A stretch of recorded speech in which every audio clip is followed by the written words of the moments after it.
11 سال کا ایک جرمن بچہ اپنے بیڈ پر سونے جاتا ہے کہ اچانک سے وہ اپنے پیرنٹ کو سرگوشی کرتا ہوا سنتا ہے۔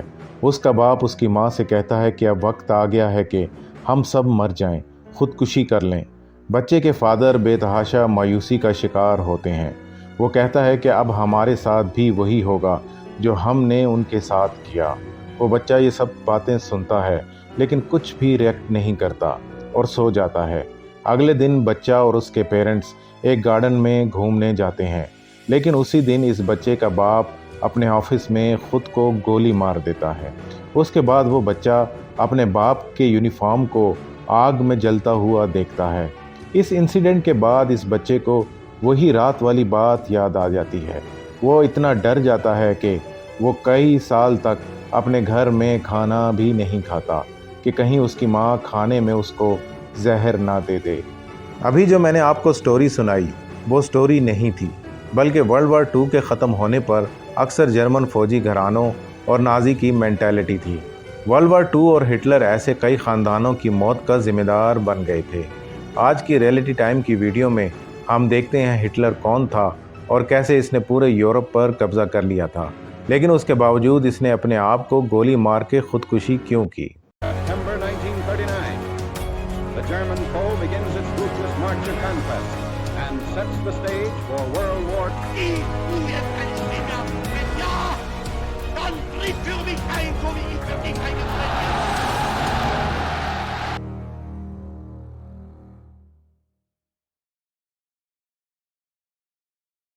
بچپن سے آج تک یہی سنا ہے کہ ہٹلر جیسا سفاک انسان ابھی تک دنیا میں نہیں آیا۔ اس نے دنیا پر وہ ظلم گرائے جو شاید ابھی تک کسی ظالم سے ظالم انسان نے بھی نہ کیے ہوں۔ طاقت اور پاور کے نشے میں چور ہٹلر 20 اپریل 1899 میں جرمنی کے ایک چھوٹے سے گاؤں میں پیدا ہوا۔ ہٹلر نے کرالا اور الیس ہٹلر کے گھر آنکھ کھولی۔ ہٹلر اپنے گھر کا چھوٹا بچہ تھا اور اس کی ماں اس کو بہت پیار کرتی تھی کیونکہ اس کے سب بہن بھائی مر گئے۔ ہٹلر کو پڑھائی میں کوئی دلچسپی نہیں تھی، بلکہ وہ شروع سے ہی آرٹسٹ بننا چاہتا تھا۔ تو پھر ایسا کیا ہوا کہ وہ دنیا کی اتنی بڑی تباہی کا باعث بن گیا؟ دراصل اس کے باپ سے ہٹلر کی کبھی نہیں بنی۔ اب وہ اسکول میں بھی اکیلا رہنے لگا تھا اور آہستہ آہستہ اس نے اپنے باپ اور اسکول کے ساتھ بھی عجیب بیہیو کرنا شروع کر دیا۔ وقت گزرتا گیا اور ہٹلر کو اسکول سے پور پرفارمنس کی وجہ سے نکال دیا گیا۔ ہٹلر نے اس کے بعد جابز کرنا شروع کی، یہاں تک کہ ہٹلر نے لیبر کا کام بھی کیا۔ کچھ سال بعد اس کے ماں باپ دنیا سے چلے گئے اور پھر ہٹلر بالکل اکیلا ہو گیا۔ اس نے پینٹنگز بنانا شروع کی اور اسی دوران اس کا سامنا میئر کارلوگر سے ہو گیا، جو اپنی ریسسٹ سوچ کی وجہ سے مشہور تھا، اور ہٹلر جہاں رہتا تھا وہاں پر بھی جرمن ریسسزم کافی سٹرونگ تھا۔ یہی وجہ بنی ہٹلر کے پولیٹکس اور جرمنزم میں انٹرسٹ کی۔ ورلڈ وار 1 کی وجہ سے ہٹلر نے آرمی میں جانے کا ارادہ کیا۔ آرمی جوائن کرنے کے بعد اس کی جاب کچھ خاص نہیں تھی، لیکن اپنی لگن اور محنت سے وہ ایک پاپولر فیس بن گیا۔ ورلڈ وار 1 میں ہٹلر زخمی ہو کر ہاسپٹلائزڈ بھی ہوا اور ڈپریشن میں چلا گیا۔ ہٹلر کو دکھ تھا کہ جرمنی وار ہار گیا تھا، اسی لیے اس نے دل ہی دل میں جیوز کے لیے نفرت پال لی تھی۔ جرمنی کے وار ہارنے کے بعد اس پر سخت سینکشنز لگا دی گئیں اور ملک کا انفراسٹرکچر مکمل طور پر تباہ ہو گیا۔ لوگوں کے پاس کھانے کو روٹی نہیں تھی، لاکھوں کی تعداد میں لوگ بے روزگار ہو گئے۔ لوگوں نے نئی تشکیل شدہ حکومت کے خلاف احتجاج کرنا شروع کر دیا۔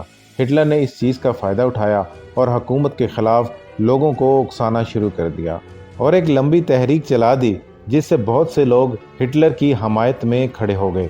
ہٹلر نے بے روزگار لوگوں کو یقین دلایا کہ اگر وہ اقتدار میں آ گیا تو وہ جرمنی کے لوگوں کی تقدیر بدل دے گا اور لوگوں کو بہتر حالات دلائے گا۔ اس نے اپنی اشتعال انگیز اور سحر انگیز تقاریر سے لوگوں کو اپنی طرف کر لیا اور یہاں سے شروعات ہوئی اڈولف ہٹلر کی۔ آرمی چھوڑنے کے بعد ہٹلر نے نیشنل سوشلسٹ جرمن پارٹی کو جوائن کر لیا، جو آگے چل کر نازی پارٹی بنی۔